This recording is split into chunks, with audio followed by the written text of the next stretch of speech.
Hello all of you, welcome back to my channel. मैं आज आप लोगों के लिए लेकर आ चुकी हूँ एक कलेक्टिव रीडिंग, जिसका टॉपिक रहने वाला है कि आपके पर्सन कल रात आपको लेकर क्या सोच रहे थे, क्या फील कर रहे थे। यानी लास्ट नाइट आपके पर्सन की क्या एनर्जी थी, क्या फीलिंग्स थी आपको लेकर, हम ये जानेंगे।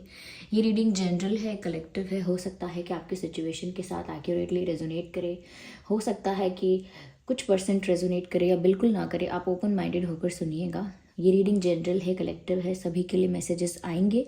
इसीलिए ज़बरदस्ती अपने आप को रीडिंग में फिट इन करने की कोशिश मत कीजिएगा। जितना आपके साथ रेजोनेट होता है उतना ही एक्सेप्ट कीजिएगा and leave the rest. Okay, चलिए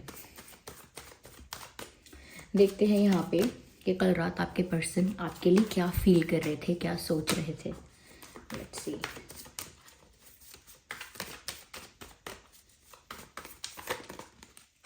just one card at one time. Okay, so पहला कार्ड आ चुका है, दूसरा भी आ चुका है, and here we have the third card. Okay,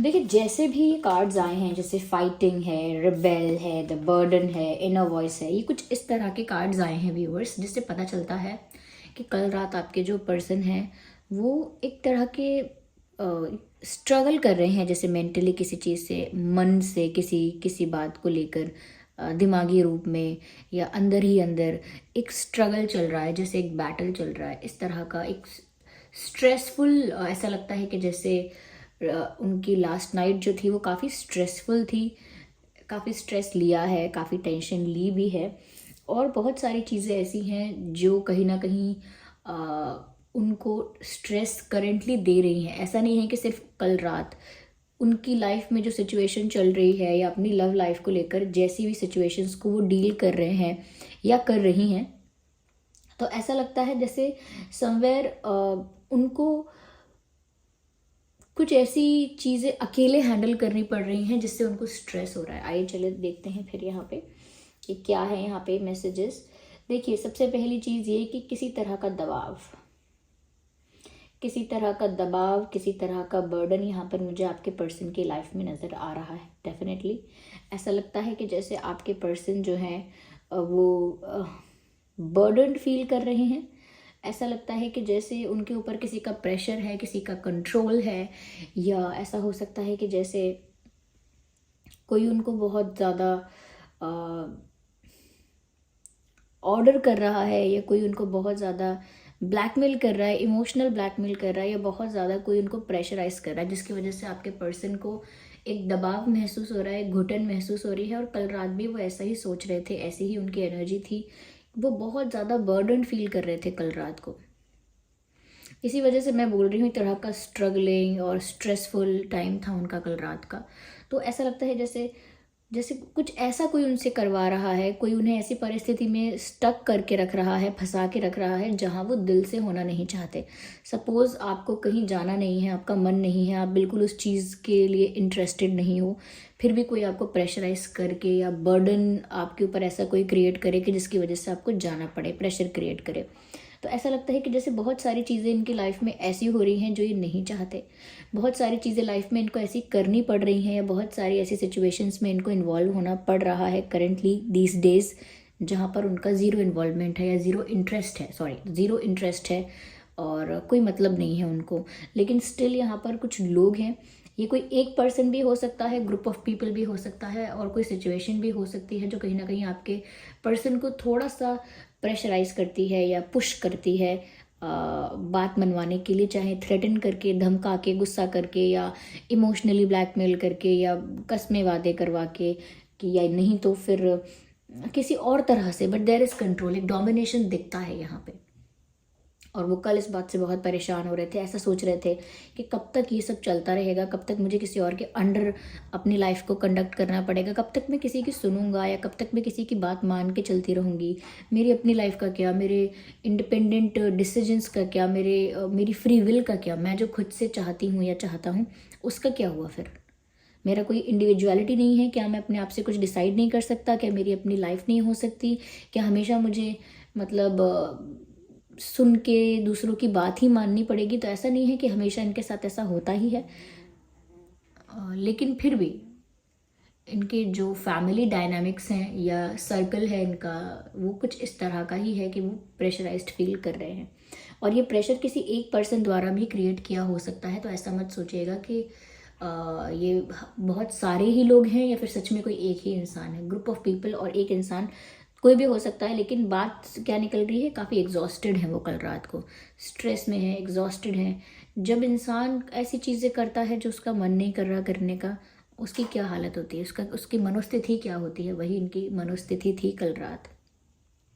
ऐसा लगता है जैसे इनका अंदर मन, इनकी अंतरात्मा, इनके मन की आवाज़ इनको चीख चीख के, पुकार पुकार के कहती है कि यहाँ मेरा मन नहीं है, ये मत करो, वो करो, ऐसा करो, वैसा करो। इनका दिल इनको बहुत कुछ कहता है, इनके अंतरात्मा इनको बहुत कुछ कहती है। कल रात भी जैसे इनके अंदर से, कहते हैं ना कि अंदर से आवाज़ आना, अंदर से महसूस होना वो बात जो आपको सच में चाहिए, तो उनके अंतरात्मा उनको, व्यूवर्स, इस चीज़ के लिए प्रोटेस्ट करने को या इस चीज़ के अगेंस्ट खड़े होने को कहती है। इनके अंतर मन से आवाज़ आती है कि आप सह क्यों रहे हो, आपको अपने लिए स्टैंड लेना चाहिए। जो भी आपके ऊपर ये लिमिटेशंस, बाउंडेशंस लगाए जा रहे हैं, जो भी रिस्ट्रिक्शंस लगाए जा रहे हैं, आपको ऐसे रिस्ट्रिक्शंस को ब्रेक करके एक रिबेल की तरह अपनी मर्ज़ी से अपनी लाइफ कंडक्ट करनी है। अपनी लाइफ की जो अथॉरिटी है वो अपने हाथ में लेनी है।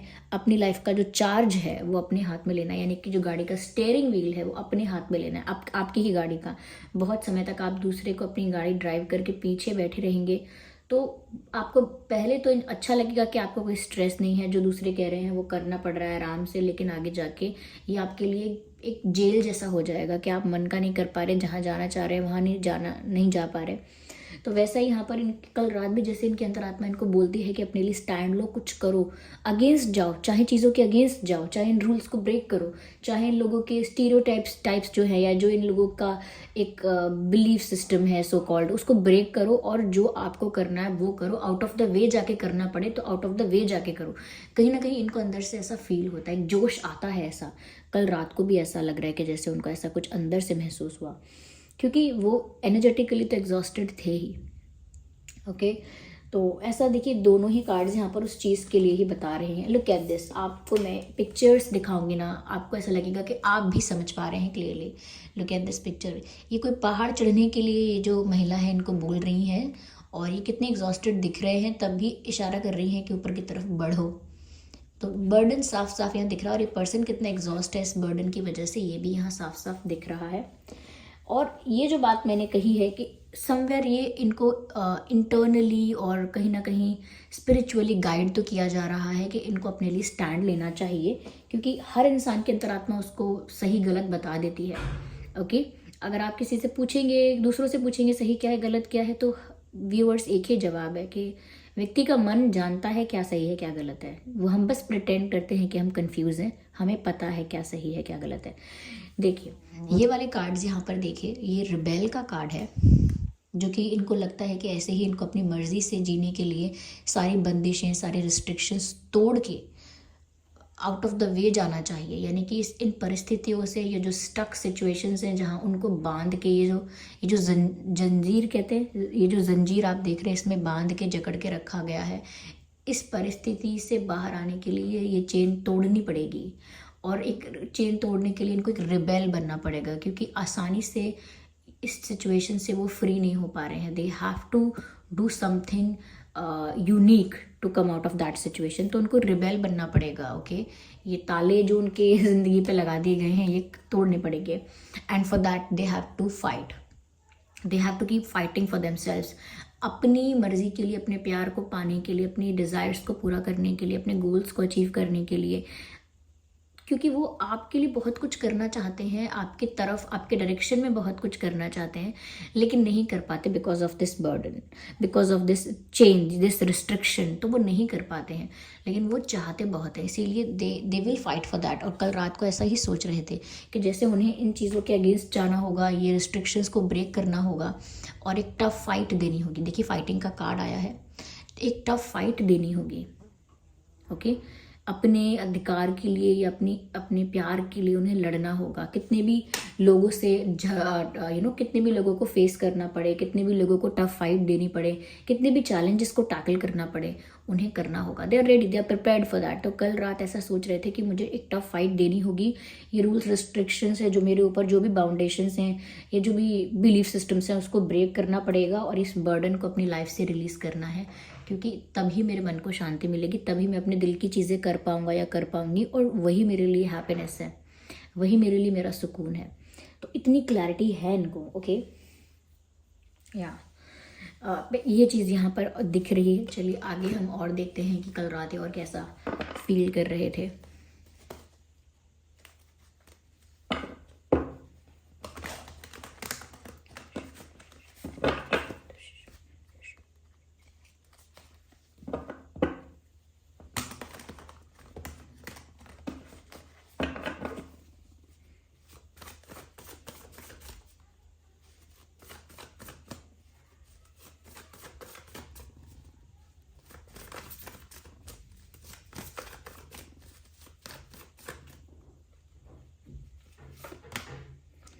सबसे पहला कार्ड जो है यहाँ पे वो व्हील ऑफ फॉर्च्यून का आया है। अच्छा कार्ड है, पॉजिटिव कार्ड है। 4 of pentacles, let's take one more card.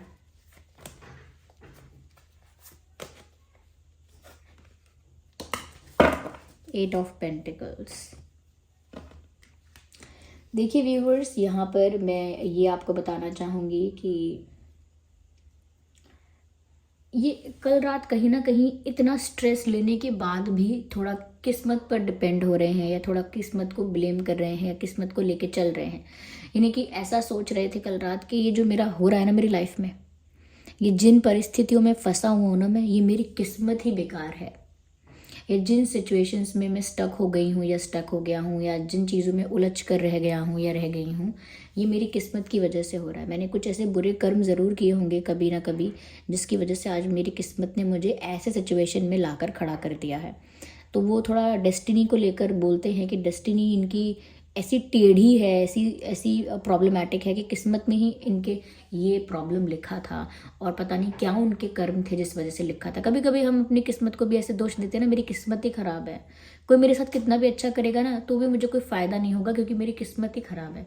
तो यहाँ पर ऐसा भी सोच रहे थे, और कहीं ना कहीं थोड़ा किस्मत पर डिपेंडेंट भी हो रहे थे। ऐसा लगता है जैसे कल रात वो सोच रहे हैं कि किस्मत में होगा ना तो हम ज़रूर मिल पाएंगे, किस्मत में होगा ना तो ज़रूर ये बर्डन मेरी लाइफ से चला जाएगा, किस्मत में होगा तो ये थर्ड पार्टी डोमिनेशन है, थर्ड पार्टी इंटरफेरेंस है, कंट्रोल है, ये डेफिनेटली मेरी लाइफ से रिलीज़ हो जाएगा और मैं फ्री हो जाऊँगा। लेकिन जब किस्मत में लिखा होगा ना वो तभी होगा। अगर मेरी किस्मत में लिखा होगा तो ज़रूर होगा। तो कहीं ना कहीं किस्मत पर डिपेंडेंट दिखते हैं ये, विच इज़ नॉट बैड। अगर हम किस्मत को भी बहुत ऐसे ट्रस्ट करके चलते हैं कि मेरी किस्मत में लिखा होगा तो ज़रूर मुझे मिलेगा, तो बुरा नहीं है इसमें कुछ। तो डेस्टिनी पर उन्होंने बहुत कुछ छोड़ दिया है। ऐसे जैसे कि अगर किस्मत में नहीं है ना तो कितने भी हाथ पैर मार लो कुछ नहीं होगा, क्योंकि हाथ पैर तो यहाँ पर मारे जा रहे हैं। हाथ पैर मारना यानी एफर्ट्स डालना, हाथ पैर मारना एक मुहावरा है। तो हाथ पैर मारना यानी एफर्ट्स डालना। तो देखिए मेहनत तो चल रही है, मेहनत तो चल रही है। ऐसा भी लगता है कि अपने फाइनेंसेस पर और करियर पर भी ये हार्डवर्क कर रहे हैं, अपने करियर पर भी फोकस कर रहे हैं, अपने फाइनेंसेस और फाइनेंशियल स्टेबिलिटी पर भी फोकस करते चल रहे हैं। साथ ही साथ हार्डवर्क चल रहा है साइमल्टेनियसली। और कहीं ना कहीं इस रिश्ते के लिए भी जो एफर्ट्स लेने होंगे, जैसा कि मैंने कहा कि कुछ बाउंडेशंस, कुछ रिस्ट्रिक्शंस ब्रेक करने होंगे, कुछ स्टीरियोटाइप्स ब्रेक करने होंगे, कुछ चैलेंजेस भी टैकल करने होंगे, कुछ लोगों को भी फेस करना पड़ेगा। तो वो एफर्ट्स लेने के लिए वो तैयार हैं, they are ready to take those efforts और दीज एफर्ट्स। तो ऐसे एक्शंस को, ऐसे कोशिशों को वो करने के लिए तैयार हैं और उसके लिए मेहनत करने के लिए भी तैयार हैं। पर फिर भी जो एंड रिजल्ट है वो डेस्टिनी पर छोड़ रहे हैं कि मैं तो अपनी तरफ से जितनी कोशिश हो सकती है सब करूँगी, एक टफ फाइट दूंगा या दूंगी। फिर भी at the end of the day अगर मेरी किस्मत में नहीं है तो मुझे नहीं मिलेगा, और अगर मेरी किस्मत में है तो फिर होगा मुझे फ़ायदा। तो फिर भी किस्मत को लेकर तो ये है कि कब मेरी किस्मत चमकेगी, कब वो मेरी ज़िंदगी में समय आएगा, कब वो शुभ घड़ी आएगी, कब वो भाग्य उदय होगा, भाग्य उदय होगा। तो ऐसा कुछ चलता रहता है। कहीं ना कहीं कल रात व्यूवर्स में ये भी देख सकती हूँ कि वो आपको लेकर थोड़ा सा प्रोटेक्टिव या पॉजेसिव भी फील कर रहे थे। प्रोटेक्टिव पॉजेसिव एज इन कि उनको लगता है कि ये सब जो चल रहा है, एक स्ट्रगल या अप्स एंड डाउन्स आ रहे हैं सिचुएशन में, ऐसी परिस्थिति का फ़ायदा कोई और ना उठा ले, कोई और आपके करीब आके कोई और आपको इनसे चुरा के ना ले जाए। तो एक पॉजेसिवनेस है, वो नहीं चाहते कोई और आपके ज़्यादा क्लोज आए उनके अलावा। साथ ही साथ अगर पॉजेसिवनेस भी नहीं है तो एक प्रोटेक्टिवनेस है, एक नेचुरल प्रोटेक्टिवनेस है। ऐसा नहीं है कि उनको लगता है कि उन्हें प्रोटेक्ट करना चाहिए, एक नेचुरल प्रोटेक्टिवनेस है आपके लिए कि आप थोड़े से स्वीट हो या इनोसेंट हो या बहुत सिंपल इंसान हो, तो लोग कहीं आपको ट्रिक ना कर दें या आप किसी की बात का विश्वास ना कर लो, या कोई और आपका कोई और आपसे कुछ छल ना कर दे। तो इनको इस चीज़ का डर भी रहता है कि कोई और आपको इन्फ्लुएंस ना करे, कोई और आपको माइंड वॉश, ब्रेन वॉश ऐसा ना करे, या कोई और आपको इनसे दूर ना ले जाए। ये आपको प्रोटेक्ट करके और बहुत ही ज़्यादा अपने पास रखना चाहते हैं, छुपा के, संभाल के, बिल्कुल, so that nobody can take you away. उनको डर है ऐसा जैसे कोई आपको दूर ले जाएगा उनसे। या कहीं ना कहीं मुझे लग रहा है अपनी लाइफ में ना ये सेविंग्स भी कर रहे हैं, शायद अपने असेट्स को भी अच्छे प्रोटेक्ट करके रख रहे हैं, अपने पैसे बचा रहे हैं, अपने फाइनेंसेस को मेंटेन करके चल रहे हैं, बिकॉज थोड़ा फ्यूचरिस्टिक भी हो रहे हैं। मैंने कहा ना, साथ साथ इन्हें अपने फाइनेंसेस को भी हैंडल करना होगा, क्योंकि अगर फाइनेंशियली और एक फाइनेंशियली कह सकते हैं या करियर वाइज अगर एक स्टेबिलिटी नहीं है या एक बैलेंस्ड सिचुएशन में आप नहीं हो, तो फिर जो भी आप करते हो, रिबेल बनते हो, किसी भी चीज़ के अगेंस्ट जाते हो, फैमिली के या किसी सिचुएशन के, तो आपको अपने आप में स्ट्रांग होना पड़ता है। अगर आप खुद ही स्ट्रांग नहीं हो, अगर आपका लाइफ का कोई फैक्टर वीक है, जैसे फाइनेंशियल फैक्टर आपकी लाइफ का वीक ज़्यादा हो जाएगा, तो फिर वो इंडिपेंडेंस, वो फ्री विल का अर्थ नहीं रह जाएगा। तो उनको दोनों चीज़ों को संभाल के चलना है, लव लाइफ को भी और अपने करियर को भी, एंड दैट्स इम्प्रेसिव। अगर वो ऐसा कर रही हैं, दैट्स इम्प्रेसिव, क्योंकि कल रात वो यही सब सोच रहे हैं कि मुझे दोनों चीज़ों को बैलेंस करना होगा, ये करियर में भी स्टेबल होना मेरे स्टक सिचुएशन से फ्री होने का बहुत बड़ा एक साइन है, या बहुत बड़ी उसमें उसका एक रोल है ऐसा। तो यस, चलिए देखते हैं यहाँ क्या डिवाइन गाइडेंस है। डोंट स्टॉप, ओके, रुकना नहीं है। मुझे नहीं लगता, यहाँ पे देखिए आपके पर्सन के लिए यहाँ पर ये गाइडेंस साफ साफ दिख रही है कि वो जो करने निकले हैं ना व्यूवर्स, वो करके ही रहेंगे। अगर आपको लग रहा है कहीं भी ये डगमगाएंगे या गिव अप करेंगे, ऐसा नहीं है, क्योंकि रिमेन पॉजिटिव का भी कार्ड आ गया है। आपको और आपके पर्सन को दोनों को ही पॉजिटिव रहकर आगे बढ़ना है, रुकना नहीं है, आगे बढ़ते रहना है, ओके, गिव अप नहीं करना है, कुछ भी क्विट नहीं करना है। और जो भी कर रहे हैं वो नकारात्मकता के साथ नहीं कह रहे करना पड़ेगा, अरे बड़ा दुख है, खुशी से करिए, पॉजिटिविटी से करिए। तो रिजल्ट्स जो होंगे, एंड रिजल्ट्स जो होंगे, चाहे मैनिफेस्टेशन कर रहे हैं या हार्डवर्क कर रहे हैं या कुछ भी कर रहे हैं, पॉजिटिव होकर करिए, ओके। यहाँ पर मुझे कुछ नंबर्स दिख रहे हैं जो कि है 8, 18, 28, 4, 14, 24, 10, 20, 30, 2, 12, 22, 6, 16, 26, ओके, 6, 16, 26, मुझे तो यही लग रहा है। यस, तो ये कुछ डेट्स हैं, नंबर्स हैं, ये आप लोगों के लिए रेलेवेंट हो सकते हैं, इंपॉर्टेंट हो सकते हैं। आई होप ये रीडिंग आपके लिए हेल्पफुल और रिलेटेबल रही है। अगर इस रीडिंग ने आपको थोड़ा भी गाइड किया है तो वीडियो को लाइक ज़रूर करें, कमेंट करके बताएं कितने % आपकी सिचुएशन से रेजोनेट करती है। और अगर आप नए हैं इस चैनल पर तो सब्सक्राइब ज़रूर करें, बेल आइकन को प्रेस करना ना भूलें। चलिए फिर मिलते हैं अगली रीडिंग में, तब तक के लिए bye bye family, bye bye angels, love you all, bye bye, take care.